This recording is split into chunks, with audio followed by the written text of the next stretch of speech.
I'm Connor Rebush, and if you are interested in the finer points of face punching, you've come to the right place. This is Heavy Hands.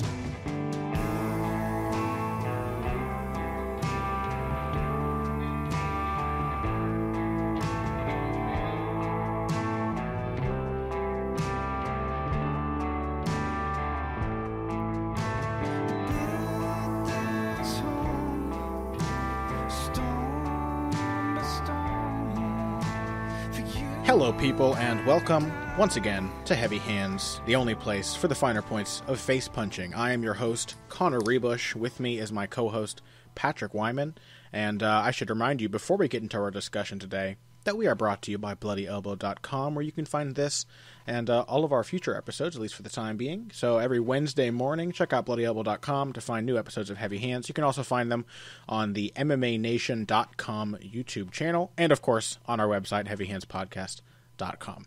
Today, there is no surprise what our topic is. It is currently April 28th.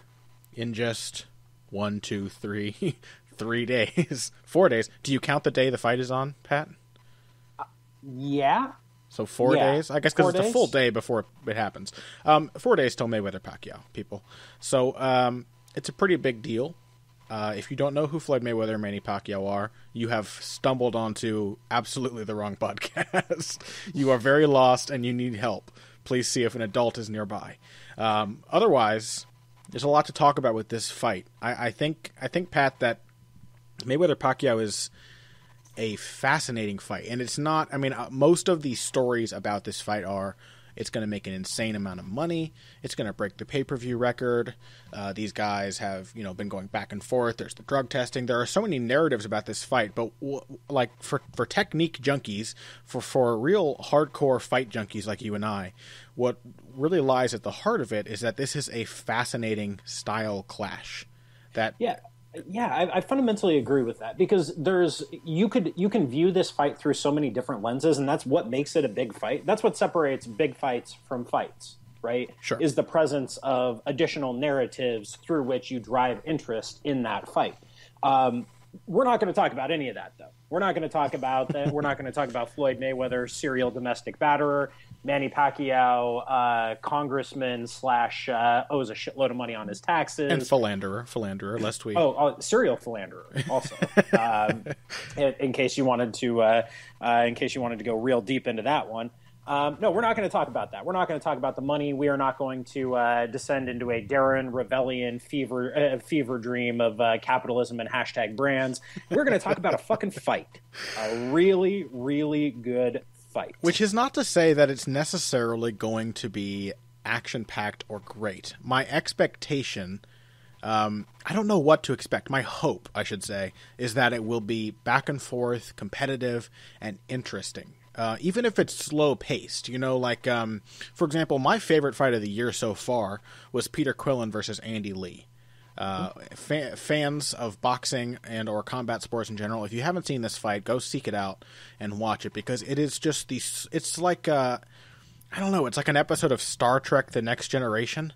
It's like incredibly slow-paced, but it builds a really good narrative, and there's a lot of tension in all the right points. It's not like Star Trek the movie, the 2009 movie, where it's like explosions and lens flares and comedic dialogue and that kind of, as far as movies go, it's good classic sci-fi. I know that makes probably no sense to anybody, but it was just such a tense, slow-paced fight. It was a great fight without having to be action-packed, because the action that did occur was very, very meaningful.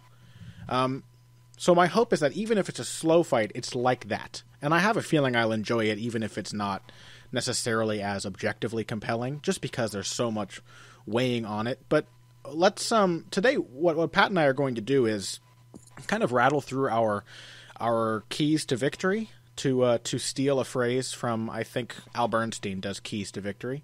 We're going to basically give back and forth our top 3 things that either fighter needs to do to beat the other. So first we will address Pacquiao in this segment. Next segment we'll talk about Mayweather and go through from least important to most important what 3 things we each think they need to do to win. And we haven't seen each other's points, so we're coming into this blind. Should inspire some good discussion.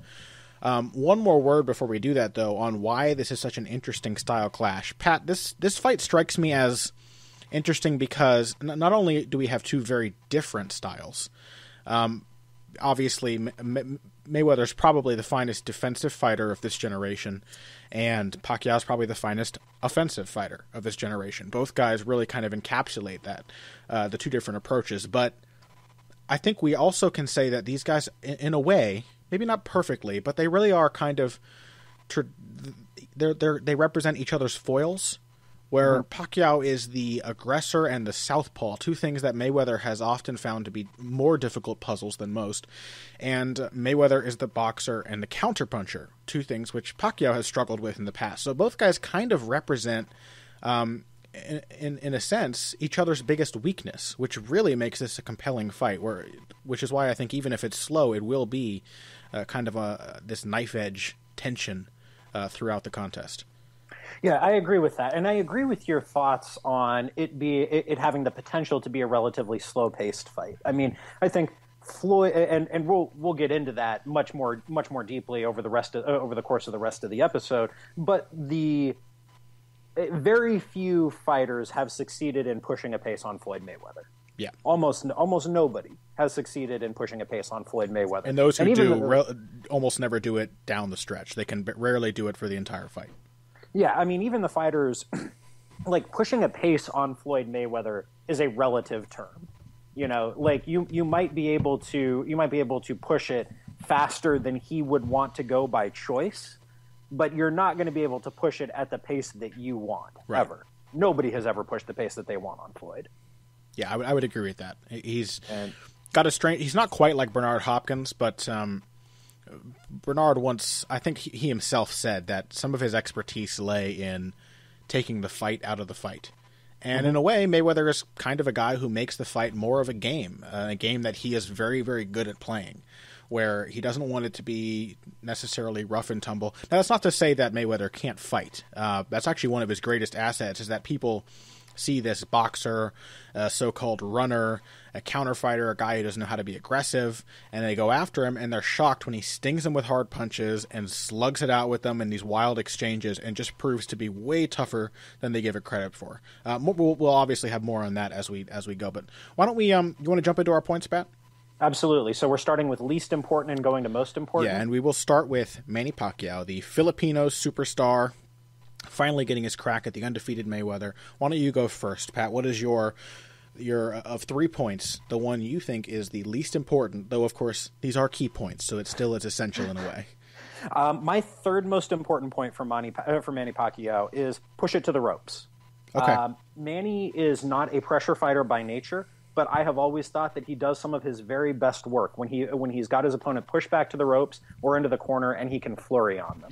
I think that for Manny to give himself the best chance of winning this fight, it needs to be fought as close to the ropes as humanly possible for as much of the time as humanly possible. You give Floyd too much open space, and Floyd is going to, and this is a point that we'll get to with Floyd as well, but Floyd is going to shorten the effective time of the fight. You know, it's not the clock's going to run any faster, but Floyd is, but that is the easiest way for Manny to keep the fight at a range where he can land shots. And that's a really interesting one. That's not one of my points. So already we have some, not disagreement, but different ways of looking at this fight. I agree with you. I think that would be a great boon to Pacquiao. And the interesting thing is that, particularly against southpaws, Mayweather's easier to back into the ropes than you might think.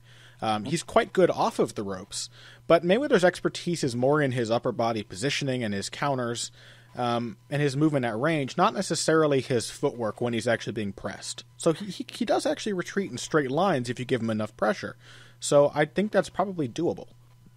Yeah, and that's kind of my sense of it. And my thought too, as kind of an addendum to that, is when you get Mayweather pushed up against the ropes, don't go crazy headhunting. Hammer his body. Oh, yes. Hammer his body over and over again from both sides with a variety of punches, different angles, different speeds. Mix it up, but don't go crazy headhunting on him.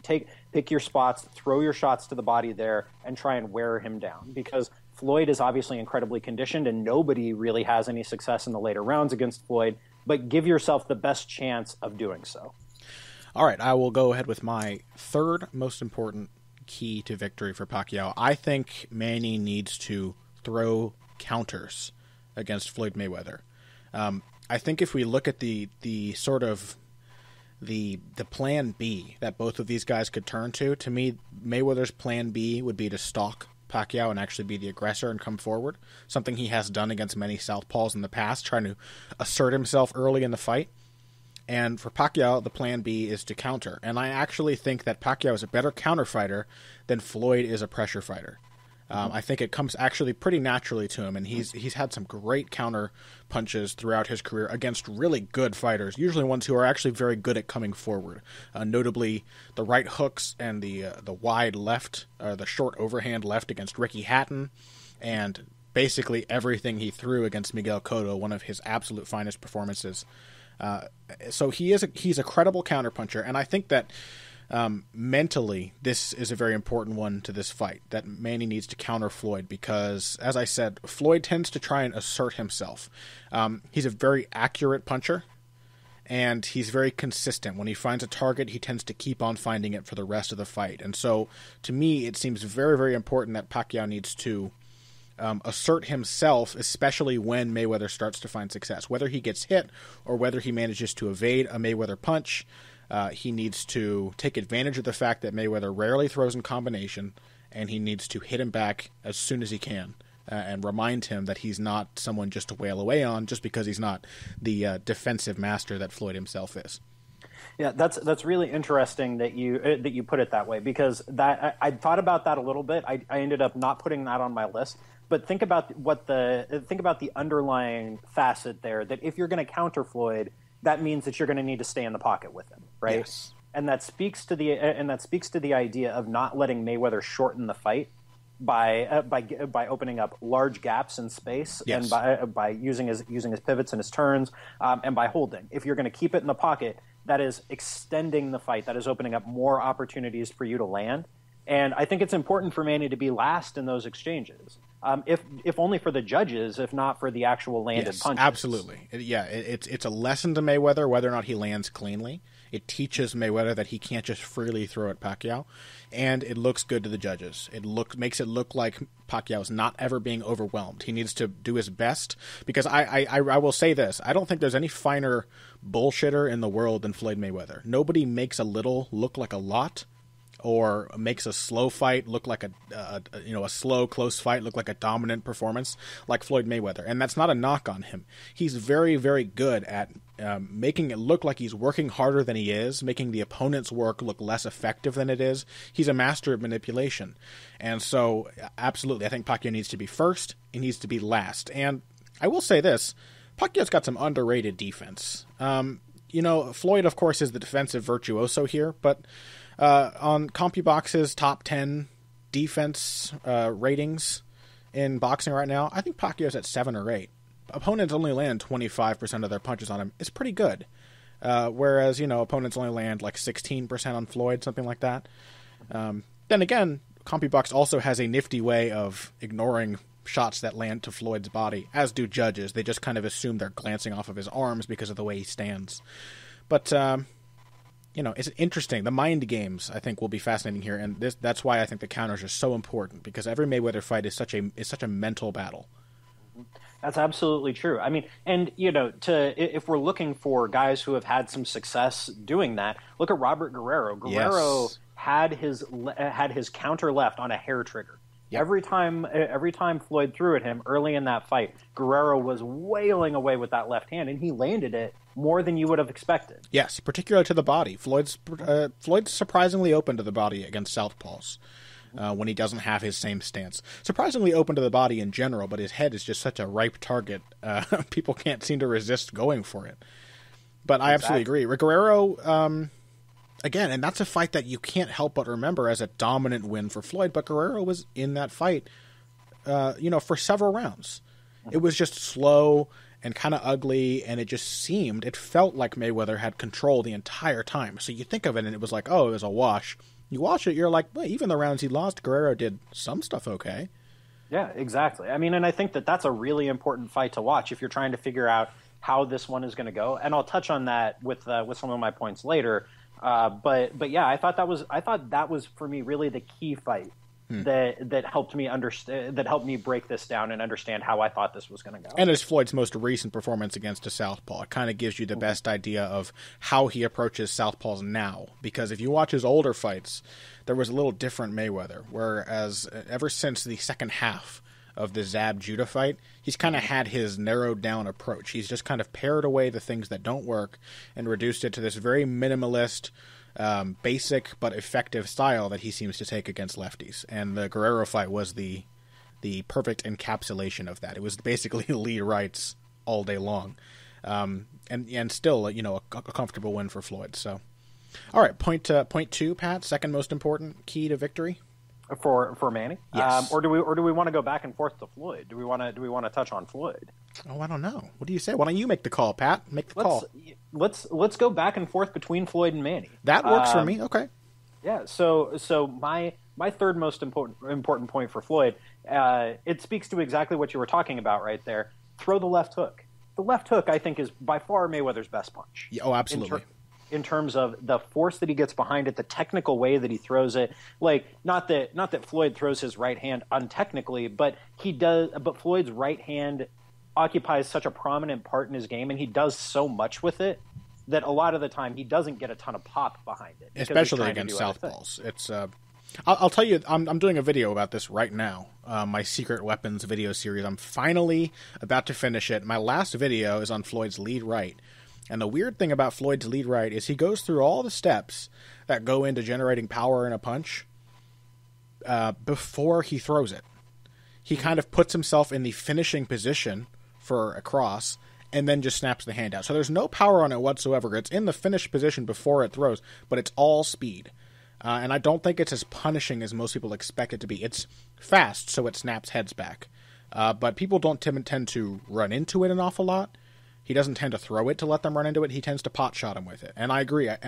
He uses that right hand like a jab against southpaws, and the left hook behind it. I mean, he used that punch beautifully against Judah. When he did use it against Guerrero, it was very effective. I think it's a very tricky punch for a southpaw to deal with. Yeah, exactly. And that was really what stood out to me was I wish he'd thrown it more against Guerrero. Yeah, because he could have put a lot more of a beating on Guerrero than he actually did. And Guerrero's a tough dude.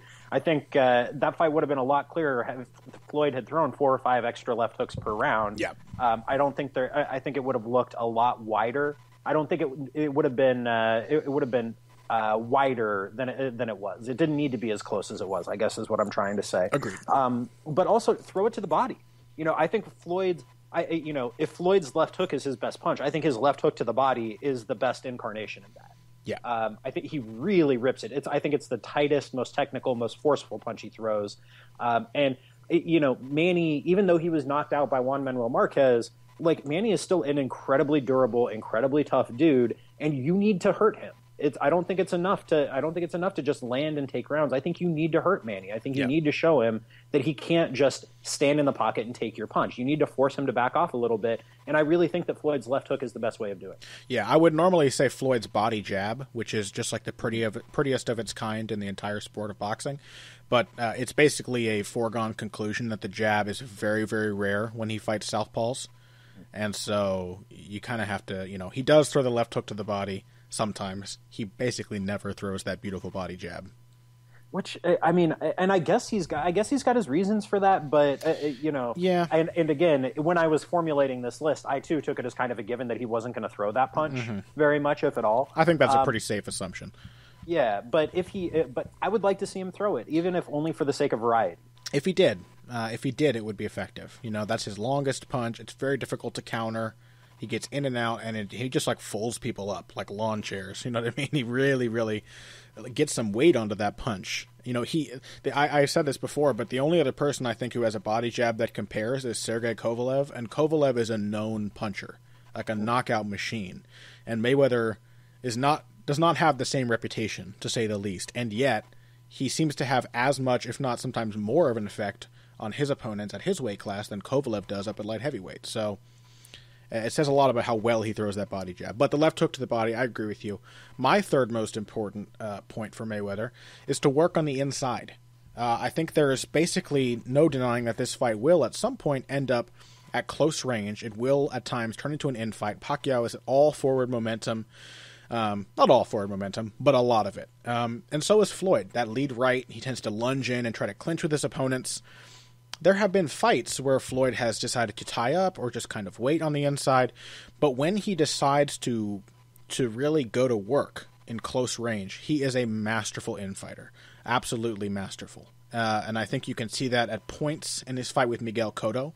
You can definitely see it throughout all 10 rounds with Ricky Hatton, which I think was one of Floyd's finest performances, especially because taking place mostly on the inside, it was so different from his other performances. It really showed off his skill in that area.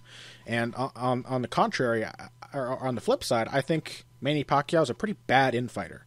Both of these guys are all-terrain fighters in my mind, but the infight is really Manny Pacquiao's one area where he doesn't really do a lot. He tends to just wrap up an arm and wait for a break if it ends up in a clinch, or he'll just kind of back up and sometimes leave himself vulnerable on the way out. So I think that if there's one sort of phase of the fight where Mayweather has a distinct advantage, it's the infight. So when it ends up there, I think he needs to do some damage and hurt Pacquiao, or at least, work the body a little bit, land some uppercuts, push him off and land the right hand. He needs to do something and punish him for coming in that close.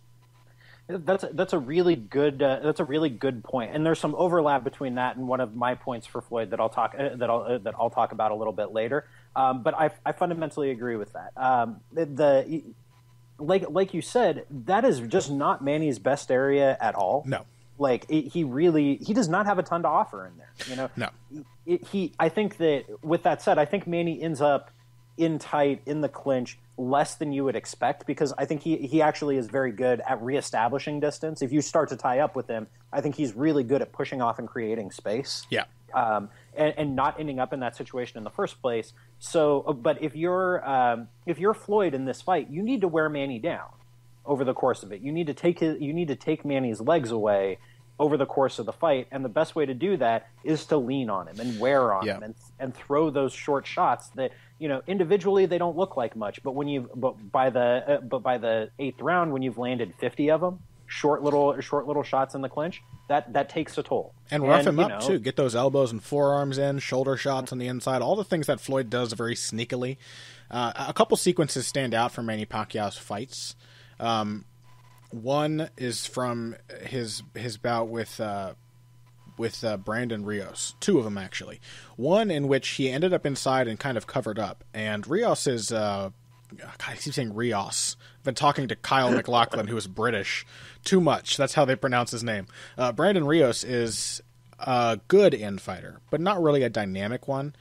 And yet, when Pacquiao ended up on the inside with him, he kind of got banged up a little bit, more than he should have. And another time that stands out to me in that fight is when Pacquiao wrapped up one of Rios' arms in an overhook and then just stood there covering his head while Rios landed about 14 right hooks to his ribs over and over and over and over. He just kept pounding him.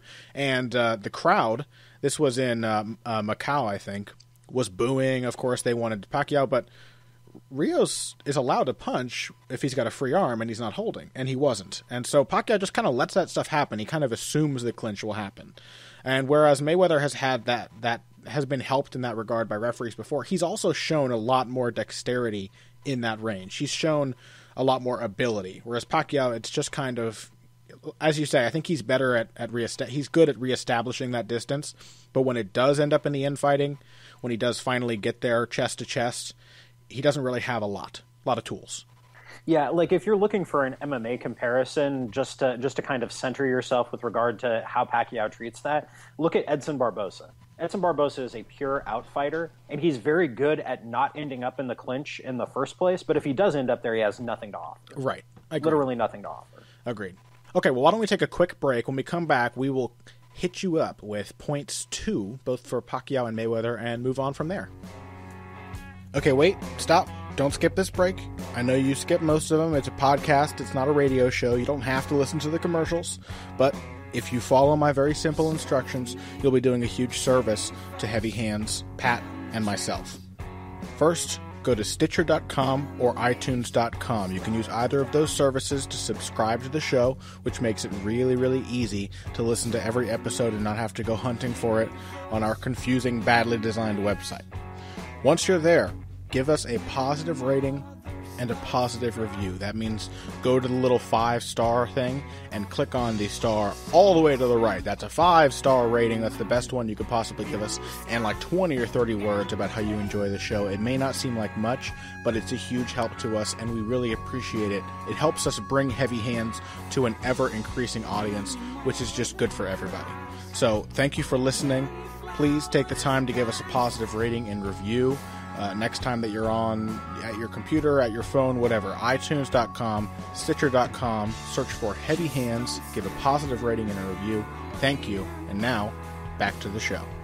And we are back. Pat, since you went first before, why don't you hit me up with the second most important point to key to victory for Manny Pacquiao?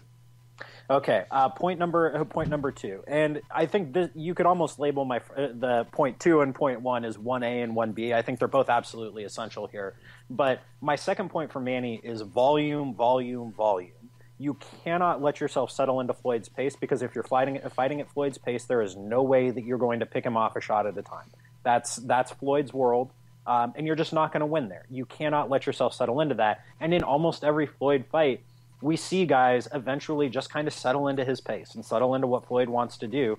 And if you want to win the fight, you can't do that. You may be competitive with him there, but you're not going to win it there. You need volume. You need to be putting volume on him. Whether this is an important point too, because I think a lot of guys go in there with this idea, but they don't stick to it. Whether the shots are landing or not, the appearance of activity can win you a decision. And that's what Manny needs to do. Manny needs to look like he's winning, whether those shots are actually landing cleanly or not. And part of the way that Oscar De La Hoya kept himself in that fight with Floyd was the appearance of activity and the appearance of volume. And throwing those stupid stance squared flurries against the ropes made that fight look closer than it needed to be. Yeah, and especially volume is especially important against a guy like Floyd with that kind of built-in judging bias that his style affords. You just kind of assume it's Floyd. He's the defensive master. These things aren't landing cleanly is just kind of the assumption. But on that note, I actually think that there's kind of a judging bias for Mayweather when it comes to boxing too. I think opponents have boxed with him successfully.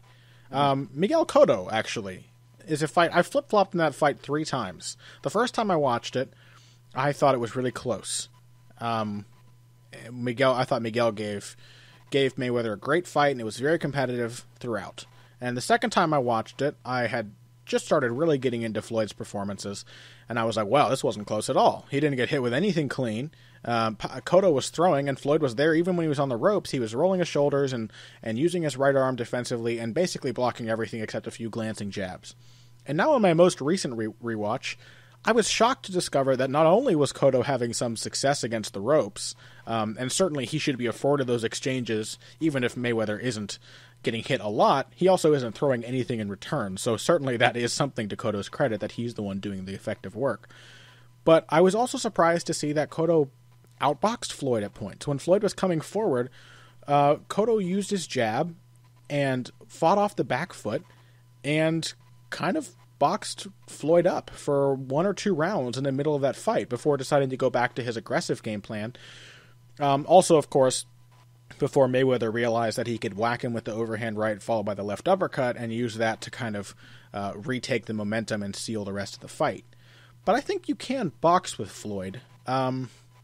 It's probably not the best plan for Pacquiao, but yeah, that's kind of my thought here. Is that you can have success in bursts, right? But we've talked before about my overarching philosophy about fights is that even if you can win a certain way, it's about putting yourself in position to win it the most as often as humanly possible, right? That if you were going to run that fight 10 times, maybe 2 or 3 times out of those 10, Manny could outbox Floyd. But the other 7 times, Floyd's going to outbox Manny.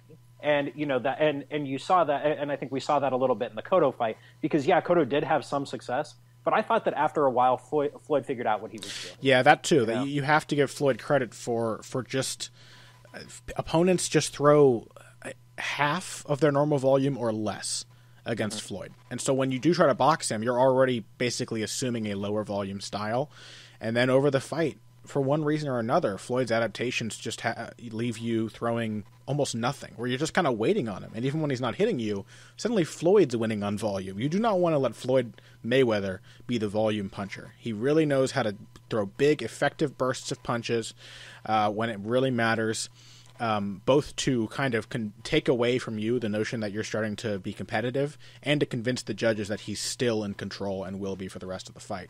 And he's also obviously a great boxer. I would describe Floyd as more of an outboxer than a counterpuncher, actually, though he's a credible counterpuncher, more than credible. He's very good. But I would describe him as an outboxer, and I think he's at his best when he's moving around, he's got space between himself and his opponent, and he can pot shot them. And so that's where he has the most room to see what you're doing, and therefore that's where his ability to adapt on the fly can be put to its best use. Yeah, one of the things that we've talked about a couple of times on this show is how thin the line is between an outfighter and a counterfighter. Yeah. And how much overlap there is between those two types, simply because what unites them is space, right? That that in both cases, what you need to be an effective counterfighter, not an aggressive counterfighter, but an effective counterfighter, pure counterfighter, is space. You need space to operate, and space to see what's coming, because space is time. And counterfighting is all about time. Yeah. So there's that. But yeah, I mean, just to reiterate one more time, it's all about that volume. You cannot let yourself get sucked into fighting at Floyd's pace, because while you may have some success, you're not going to have success over a large aggregate period of time doing that. Maybe you get lucky. Maybe Floyd's a step slower than he was. Maybe your power starts to tell a little bit. But I don't think so. It's no accident that it usually plays out that way. Floyd's boxing game takes a toll on you when you try to box with him, and eventually your volume starts to drop and he starts to take over. Even if you're doing well at the boxing range, it's very difficult to win consistently against Floyd in that kind of fight. Exactly. My second most important point for Pacquiao, angular footwork before, during, and after every attack. I think this, to me, is probably what takes the place of your point about pushing Floyd to the ropes. To me, Manny is good when he gets his opponent to the ropes, and I do think it will end up there. But to me, the best thing about Manny Pacquiao's footwork has always been the angles that he takes. His footwork is often unorthodox. It's not always flawless. He sometimes leaves himself off balance or open or exposed in some way, but he is always going the right direction at the right time. He has some of the most practical footwork in all of boxing, perhaps the most practical footwork. And in this fight, I think that Pacquiao has potential to out-footwork Mayweather even as he's throwing volume at him. What I mean by that is moving in at awkward angles, setting up little side steps with weird rhythm changes and feints, hitting Mayweather, and then rolling out or pivoting and suddenly ending up behind him. And this is especially useful because against Floyd, his whole style with that crab stance is about defending that center line. And even though the crab stance doesn't make its appearance as much against southpaws, it is still his fundamental position, and when pressured, he will either go into a high guard where he leans back, or he will lean back from that crab position, try to shoulder roll things, or at least use his shoulder just to cover his chin.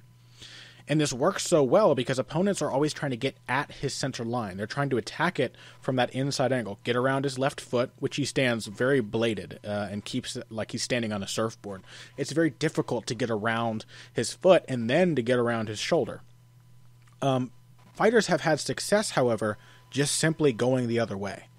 Especially with such a dynamic combination puncher as Pacquiao, if he can force Floyd to turn around to reface him, if he, for example, gets all the way behind Mayweather, which I do think is possible when Mayweather goes on the defensive and plants his feet, if he can get behind Mayweather, he can catch him while he's turning. And those are going to be some of his best opportunities for clean punches. So I think he needs to move around Mayweather before attacking, while he's attacking, and after every successful or unsuccessful attack. He needs to set up his next attack, and that goes to your point about volume, Pat. He needs to enhance that volume with angular movement.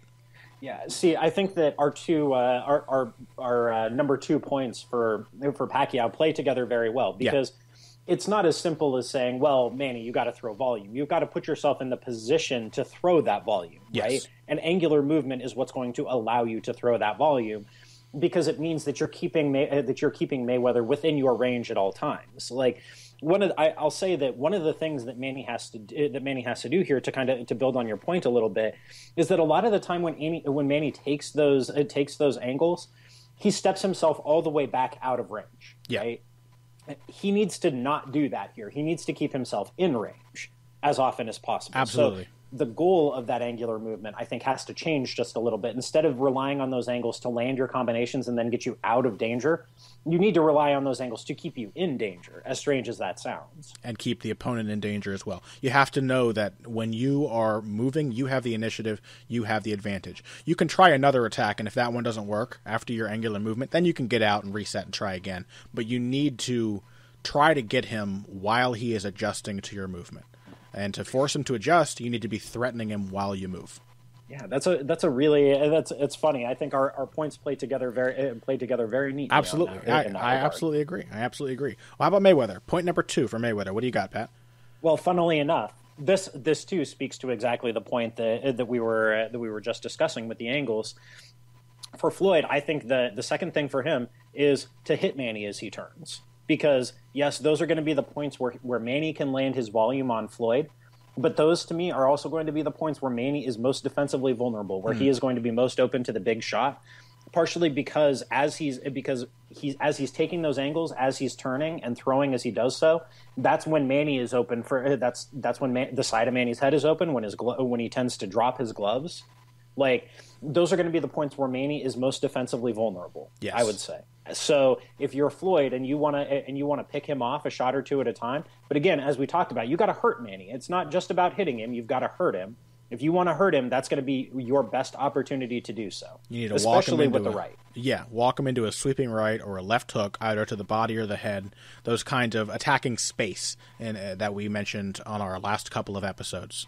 And I agree with you. I think that'll be very important. And a lot of these points that we've had about Floyd so far really kind of they touch on the idea that Floyd needs to, and this is what Floyd does. He needs to spend at least the first half of the fight convincing Manny that certain things aren't good ideas.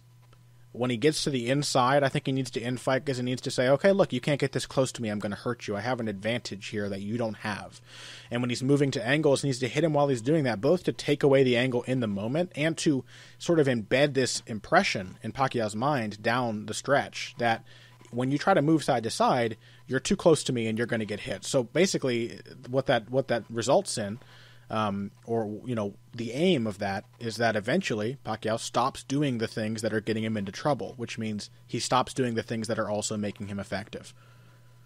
Exactly. Yeah, I couldn't possibly put it any better than that. Hitting Manny as he turns is going to be the best way of disincentivizing Manny from doing the things that is going to lead him to the point of greatest success. Absolutely. So what's your second point for Floyd, Connor?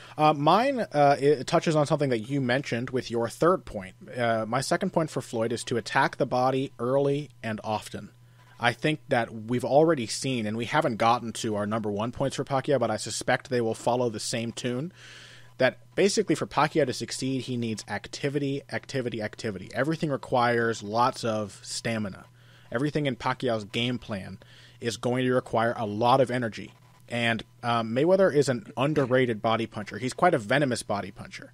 It's also part of the reason why Pacquiao's angles are so important, because, volume without angles.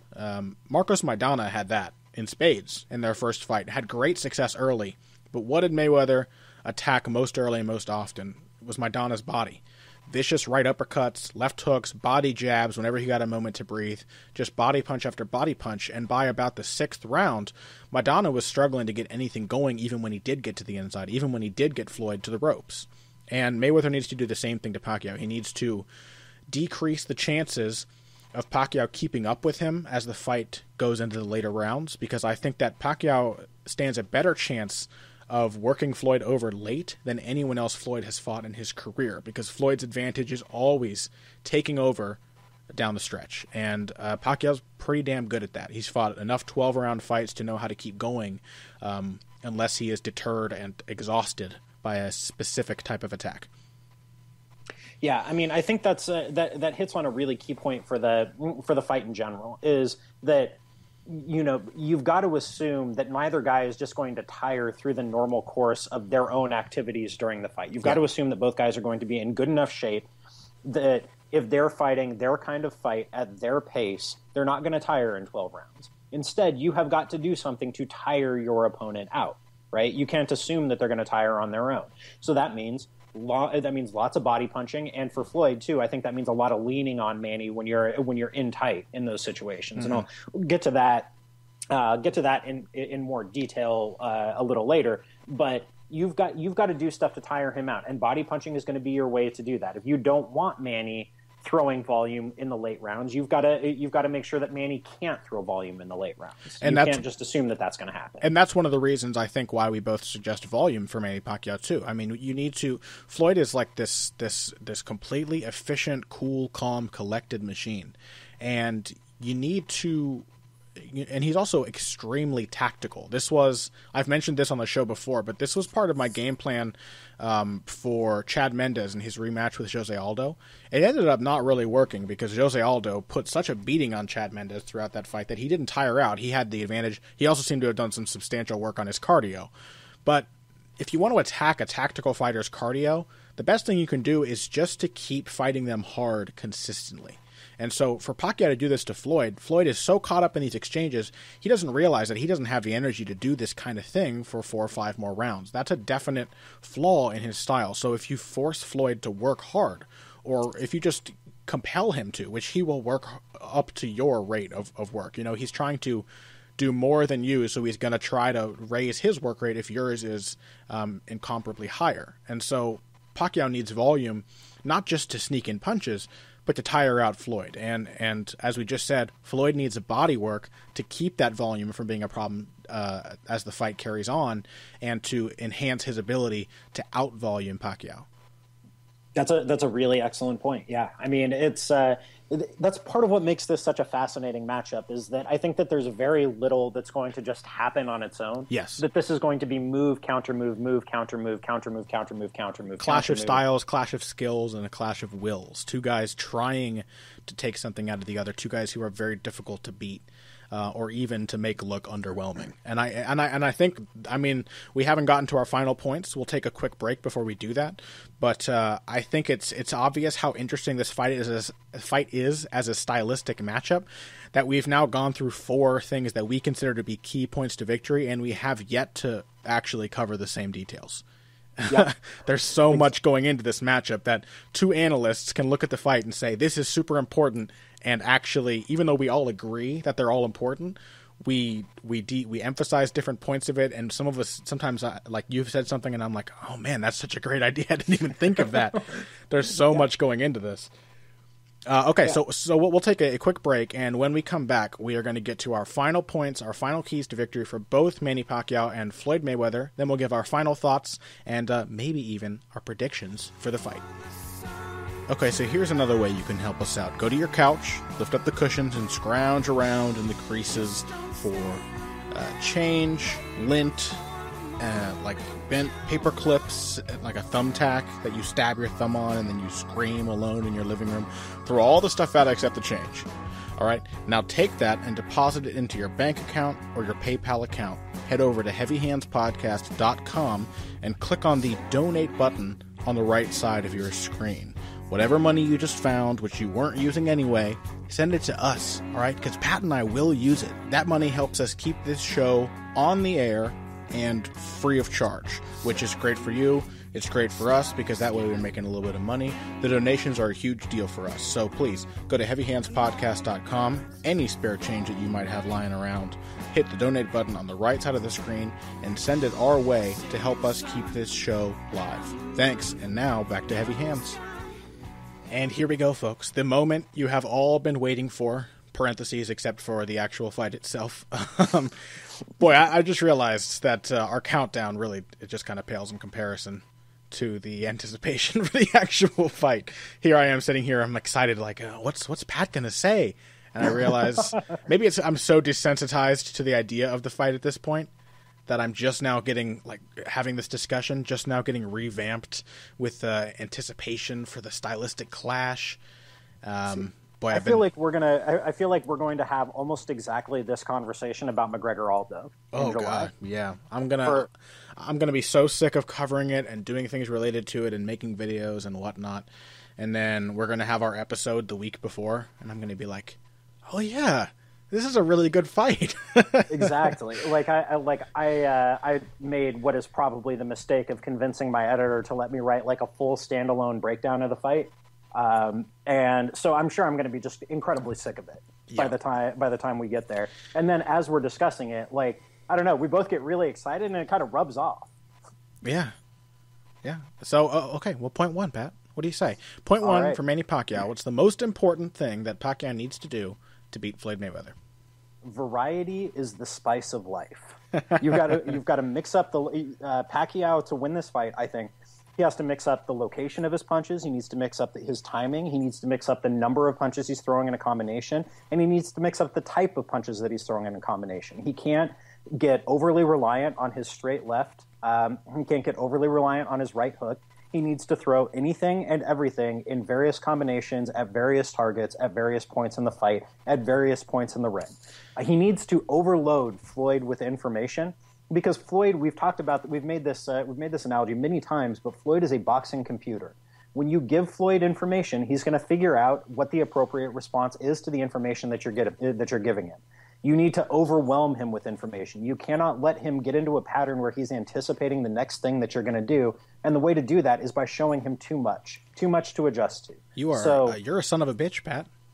Is that your point? It is exactly my number one point. We finally agree on something. I have offensive variety, and in that I have IE in my note here: straights, uppercuts, overhands, body shots, punches from both hands.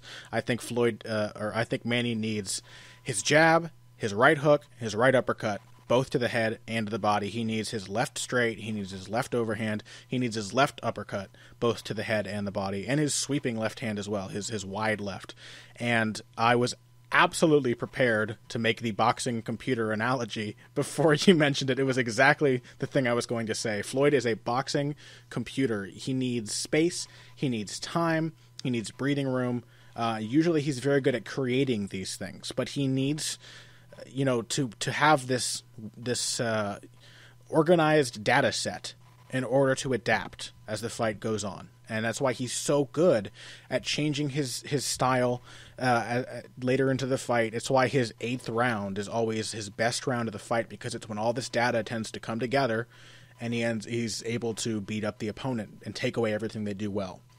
Pacquiao needs offensive variety, both in everything you said, Ben. I mean, I really just can't do anything other than reiterate. Head and body, both hands, every punch that both hands can throw, and in combination, and lots of it to go with that volume point from before. He needs to mix it up, because if you're going to break a computer, you need to feed it an equation that it does not understand.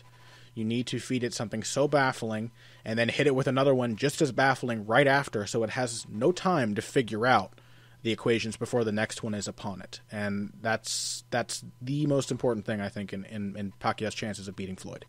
Yeah, because over the course of this episode, as we've been discussing this, we have talked about various things that have worked against Floyd Mayweather in short bursts, right? Talked about Robert Guerrero's counter left hook to the body that he was throwing early and often. But eventually Floyd figured that out, right? And he started dropping his right elbow to cover that, and Guerrero never made the adjustment of going upstairs with that sweeping left hand. Yep. With any measure of success. By the time he eventually did try it, Floyd was ready for that as well, and he just angled off and got away from it. He also stopped feeding Guerrero the jab before throwing the right hand. Because Guerrero just kind of assumed that the right hand would be coming after the jab. He was ready to slip it. And so Floyd just started throwing really quick lead rights to head and body, and Guerrero couldn't time him. His adaptations are amazing to watch. He adjusts better than anyone else in the sport. And literally the only way to prevent him from doing that is just to overload him with information. Yeah, it's what we saw in large part, like, to use an MMA analogy real quick, it's what we saw in large part Chris Weidman against Anderson Silva, Chris Weidman against Lyoto Machida. Just too much information for a counter fighter to take in and handle. Yeah, absolutely. So okay, because I stole your point, just to make sure that I don't steal your point twice in a row. You go first with Floyd here. Okay. My number one point for Floyd Mayweather is kind of an either and or. That doesn't make any sense, but it's not necessarily a 1 point. I have for number one, lead. In other words, attack first or counter Manny mid attack. That's my most important point for Floyd. And what I mean by that is Floyd, I say he is a better outboxer than he is a counter fighter because he is at his very best when the opponent doesn't even get a chance to throw. He's at his very best when he has the higher ground, he has the advantage, he has the initiative. The opponent finds themselves befuddled, waiting on him, trying to guess with no success what he's going to do next, which is even more amazing when you consider that Floyd has actually pared down his own offensive variety over the course of his career. He throws a slimmer variety of techniques now than ever before. I mean, especially against southpaws. The Guerrero fight was what? The lead right. So we have the straight right. We have the straight right to the body and the sweeping right hand. We have the left hook to the head and the body, and we have a few special little moves like the pull counter. But he really doesn't do much. He just spaces the ways in which he sets them up, changes what the look that he gives prior to the attack, the rhythm and the timing of the attack, and so he absolutely needs to do that as often as he can, and nothing will do a better job of convincing Manny to or of taking Manny out of his own game plan, because I know Freddie Roach has game planned extensively for Floyd Mayweather. Nothing will ruin that preparation better than to just force Manny to play that guessing game with him. And the other half of that is he needs to lead or counter Manny mid-attack. And I say that Floyd is kind of Manny's foil because he's a counterpuncher, but it's not really quite true. Manny's always struggled with counterpunchers who throw at him while he is throwing. Juan Manuel Marquez has done this throughout all four of their fights together, and he's hurt Manny several times. He's knocked him down in their most recent fight. Actually, he was leading when he knocked him out, so that speaks to the first part of my point. But when he countered Manny and knocked him out, he was countering as Manny was throwing. That is when I think his defenses are he's basically devoid of defense when he really gets into his offensive rhythm and starts stringing his punches together. And that's when he's most likely to be hurt. So I absolutely think that if Mayweather's going to play the counter game, he can't do his normal thing. This is the one thing for either fighter that I've recommended that really goes against their normal vein of their normal approach, because Mayweather typically defends and then counters. He does not like to be in that high-risk situation very often. He typically does that half-beat or that full-beat counter. He needs same-time counters to effectively counterpunch Manny Pacquiao. I really like the distinction that you drew there, because we talked before about putting yourself in the position where you're going to win the fight the most number of times, right? Where you're going to give yourself the greatest percentage chance of winning. Now, you want to counter Manny, but you don't want to exchange with Manny. You don't want it to be one of those situations where you're getting into a layered exchange that's 3, 4, 5, 6 layers deep. Yeah. That's not the situation you want to be in. Floyd may win the occasional exchange that way, but he's not going to win most of them, I don't think. So you don't want to let Manny get off several punches in a row. Yeah, you want to if you're going to counter Manny, I think that's an incredibly perceptive point. It hadn't even occurred to me. If you're going to counter him, same time counters. Yeah, I think that's an awesome point. Thank you. Okay, your point. So we don't agree on this one. So I haven't stolen it from you. So we have a different perspective on Floyd Mayweather.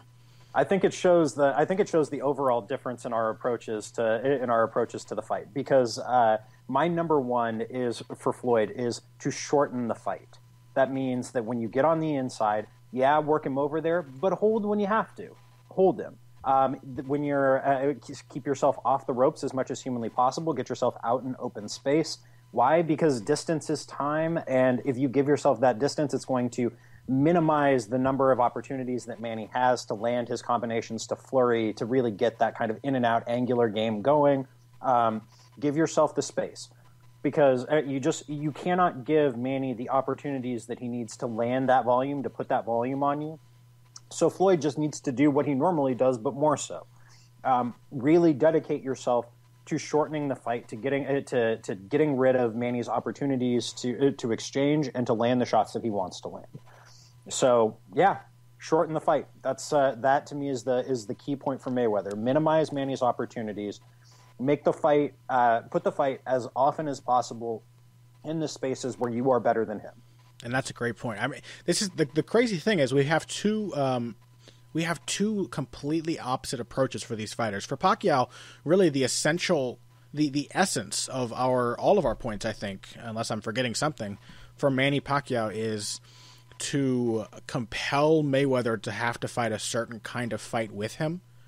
And all of our points for Floyd, conversely, are about disincentivizing a certain kind of fight for Manny Pacquiao. So it's like Pacquiao needs to try to trick Mayweather into fighting a different kind of fight than he would like, or at least to make him think about it enough to have success while he's figuring out what to do.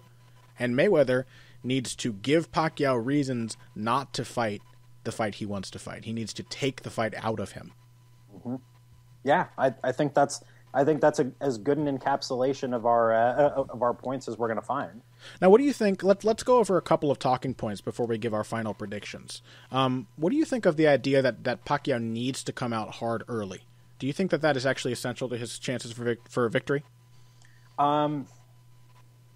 I don't think it's essential, but I don't think it's going to hurt for him to do everything that he can to bank early rounds. Like I really don't see a finish here for Manny.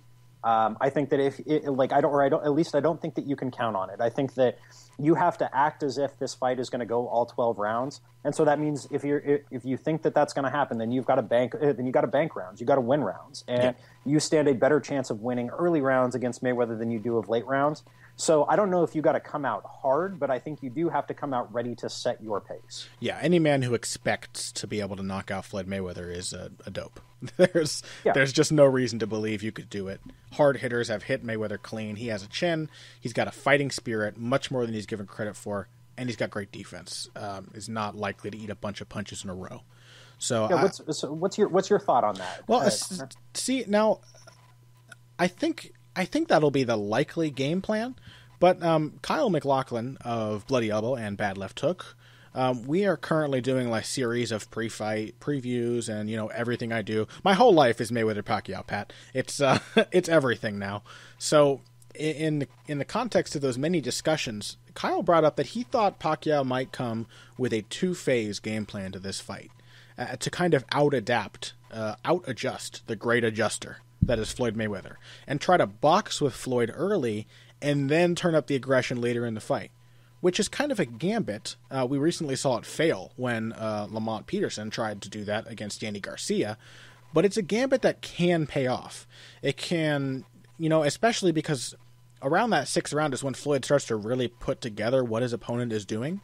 So I can kind of see how Pacquiao might try to deceive the boxing computer rather than just trying to overload it with info. Yeah, that makes sense. I would be a little bit surprised if it's uncharacteristic, but it's not outside the realm of possibility. Yeah, no, it's absolutely not outside the realm of possibility. And with Freddie Roach, we're dealing with a really, really, really smart dude.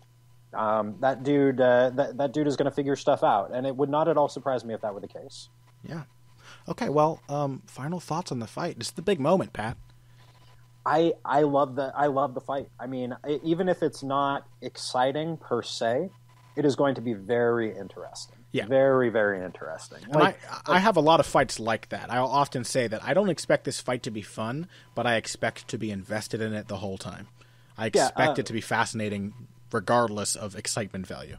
Yeah, I think we had this conversation not on Heavy Hands. I think you and I were just talking, maybe on Twitter. Exactly the same deal with Jacare Mousasi, or not Jacare Mousasi, Machida Mousasi. Yes, not an exciting fight by any stretch of the imagination. In fact, I wouldn't be mad at anybody who called it kind of a boring fight, but I found it to be incredibly compelling. Yeah, even though it was slow paced, there was a lot happening that didn't involve throwing strikes. And it's almost like the slow pace allows you to take in what's happening better.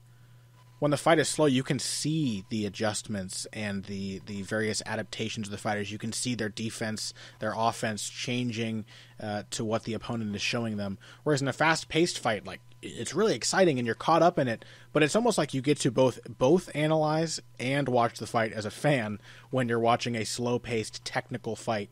And ones that are particularly tense, like Machida Musashi or like Quillen Lee, are even better, because they have that level of excitement where you're constantly feeling this electricity in the air, enough big moments to give you that thrill of watching a really good fight without having to really be a high paced. And I think the slow pace makes those kinds of fights better. I don't know if that makes me sound like a boxing snob, but I like a good slow fight. I like to see what's happening. I like to watch two guys just have this tactical battle where even when they're not throwing punches, everything is a war. If it's just a war of foot position, if it's just a war of direction of movement, if it's just a war of who gets to throw first, or who makes the other throw first, these non-fighting fights are really fascinating to me. The non-fighting aspects of a fight, where you're almost trying to win the fight without having to slug it out. Yeah, it could be one of those, and I expect it to be incredibly fascinating no matter how the action actually plays out. Yeah, I mean, lest we forget, I think a lot of the time, quick-paced fights tend to be equated with good fights, and that is just not at all the case. Like, do you remember, Connor, to go again with an MMA example for our audience, do you remember Trevor Smith versus Ed Herman in the summer of 2013? I think it probably tells you everything you need to know about that fight that no, I do not. So it was on the Fox card where Demetrius Johnson just dominated John Moraga. Okay. And Rory McDonald and Jake Ellenberger had just let's call it not an awesome fight. On the prelims, there was a 3-round war between the immortal Trevor Smith and Ed Short Fuse, glacially slow Herman, where, I think they combined to land like 200 strikes in a 15-minute fight, but it was terrible. They were just, there was no defense. They were really slow. They were just kind of like slapping at each other, but they did it a lot. You know what I mean? It was one of those fights. I never particularly enjoyed the first fight between Leonard Garcia and Chan Sung Jung for exactly that reason. Right, and I can see that. Like, there just wasn't that much happening aside from kind of flailing swings. And there's a certain contingent that would call you a snob for saying that, but I absolutely agree. Action is not necessarily meaningful action. It's the same kind. I compared the fight to a movie before, but you can take the same approach to a movie. Like, do I want to see a bunch of muddy metallic parts like moving around and loud noises all of this nonsense that constitutes a Transformers movie? Or do I want to watch something like Drive, where it has very little action, but the action feels crazily important every time it occurs, and even scenes with no action are tense and meaningful? Do I want to see the opening scene of Inglourious Bastards, or do I want to see 2.5 hours of Optimus Prime smashing his big metal body into that of Megatron? Yeah, I could not possibly agree with that more. And sorry to the fans who like the Transformers movies. I support your decision to watch Transformers movies. Yeah, I mean, I'm totally with you on that. I mean, and I enjoy, like, did you ever see Shoot 'Em Up? I haven't. It's got Clive Owen and Paul Giamatti, but it is just a pure action movie, and ridiculous action in a really fantastic way. There's a scene where Clive Owen's character drives a carrot through somebody's eye, uses a carrot as a weapon. Nice.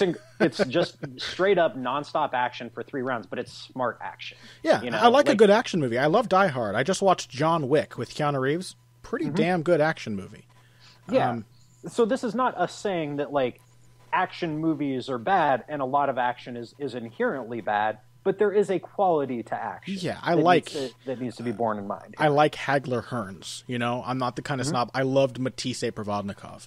I love action fights, but I also love tactical battles. I love Marlon Starling versus Donald Curry too. I love I don't know, what's another great tactical battle? I love Ali versus Ken Norton. I love, these fights are fascinating to me, and for good reason. They have that tension, but the tension is derived from the parts. It's almost like hearing a song with great use of silence. where the silence, there's so much happening in the nothingness. When no punches are being thrown, there's still a very important battle taking place in these kind of fights, and I expect that tension to carry throughout Mayweather-Pacquiao. Yeah, I could not agree more. And so as far as predictions go, Connor, you want to do yours, or you want me to do mine first? I'm going to shock the world here, Pat. Not by going first, but by saying that I expect Manny Pacquiao to win this fight. And I think it is virtually impossible to pick against Floyd Mayweather. I would describe this fight via the use of odds. Let me look them up real quick so I can have accurate numbers for you. I think last I saw Mayweather was minus 215. Right. So here's how I view this fight. The only thing better than Mayweather at minus 215, it looks like he's at, they were at minus 260. Now he's at minus 185. A lot of late money, a lot of money coming in on Pacquiao. That's right, all that Macau money. The only thing better for a bettor looking at this fight than Floyd at minus 185 is Pacquiao at plus 200 or wherever he is. That's how I look at it. The only thing better that Floyd at such slight favorite odds is Manny Pacquiao as an underdog. And I think Manny Pacquiao excels in underdog performances. And I think the fact that Mayweather's already pared down style is more pared down than ever when he fights left-handed fighters is going to be his downfall. And I think that Pacquiao is much smarter, has much better ring IQ than anyone gives him credit for. I think he'll win a close decision over Floyd Mayweather. Interesting. What about you, Pat? I don't know that it's this may be a cop-out, but I'm taking Floyd. And I'm taking Floyd because I think that he basically just needs to fight his normal fight just a little more so. Whereas I think that there's a lot that's going to happen that's going to force Manny to make on-the-fly adjustments and to have to fight in spots kind of out of character. And I think that Manny can win. He absolutely can win, and I would not be surprised if Manny won.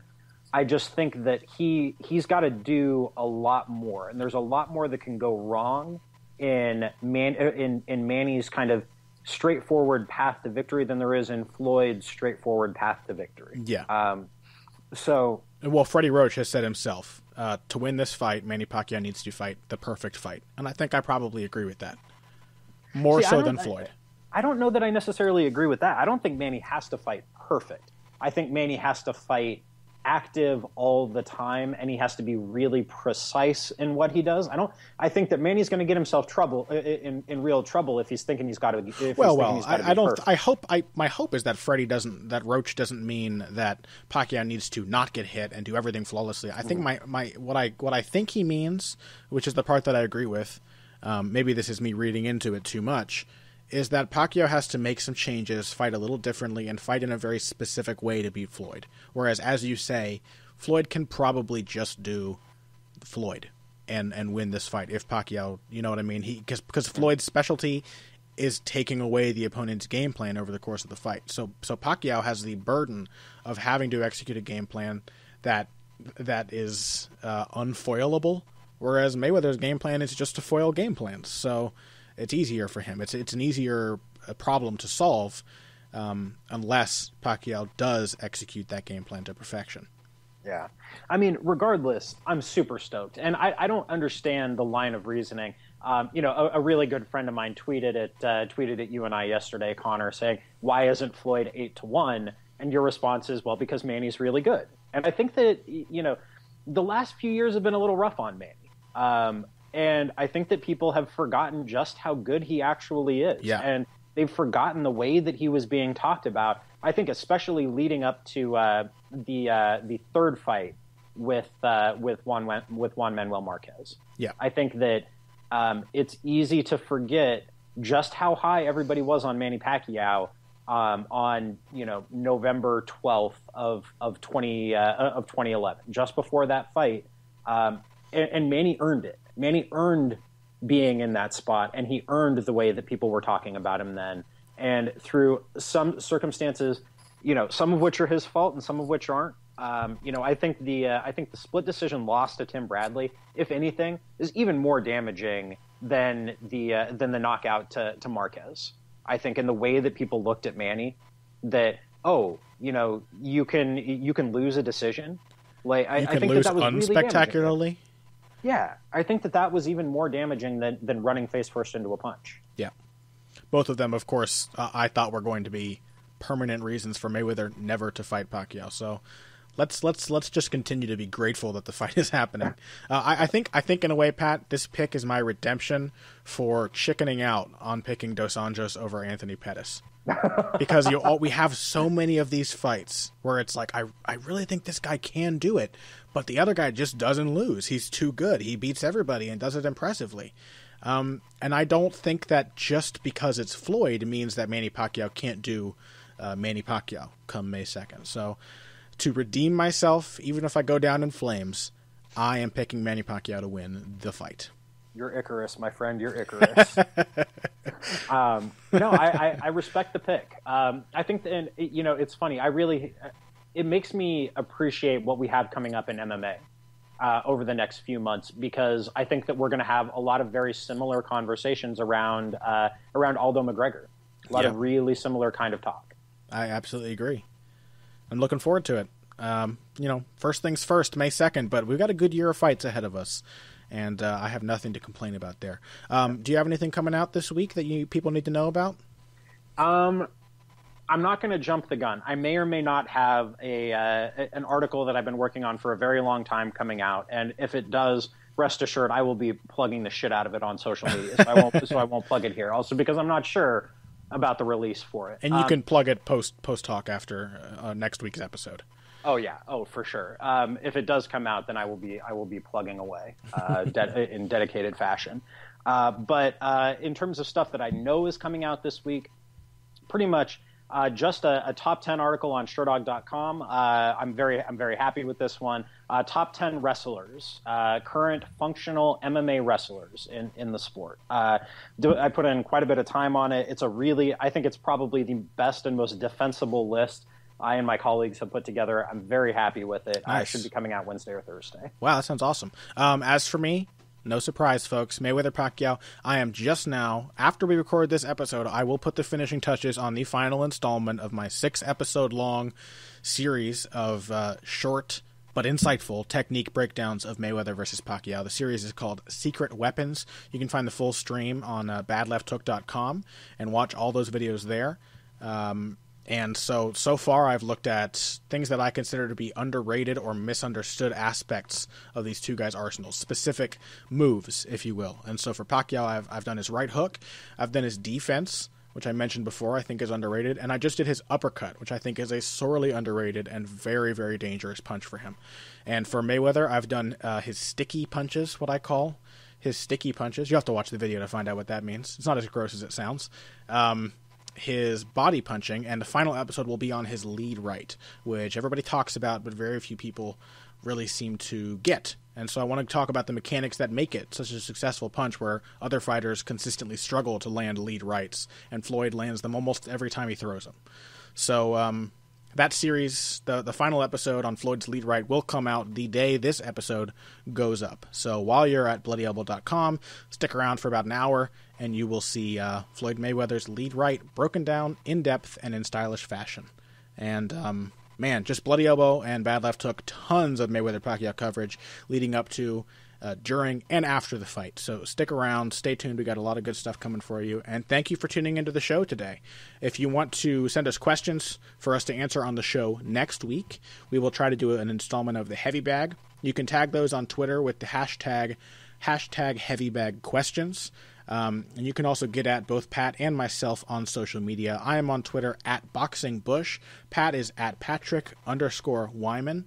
And you can also find the show as well. In addition to Bloody Elbow, you can find the show on HeavyHandsPodcast.com, which has a full list of all the articles, videos, and whatnot that I've ever done, and all the episodes of the podcast so far. I think this is episode 49. We're about to hit the big 5-0, Pat. Seriously? I think so. Man.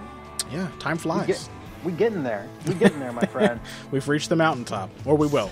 We will. This is right now we're at the precipice. We're about to get up there. So thanks for joining us for this landmark episode of Heavy Hands. We hope that May 2nd gives us an equally important, if not more important, moment in combat sports with the conclusion of the long-awaited Mayweather versus Pacquiao.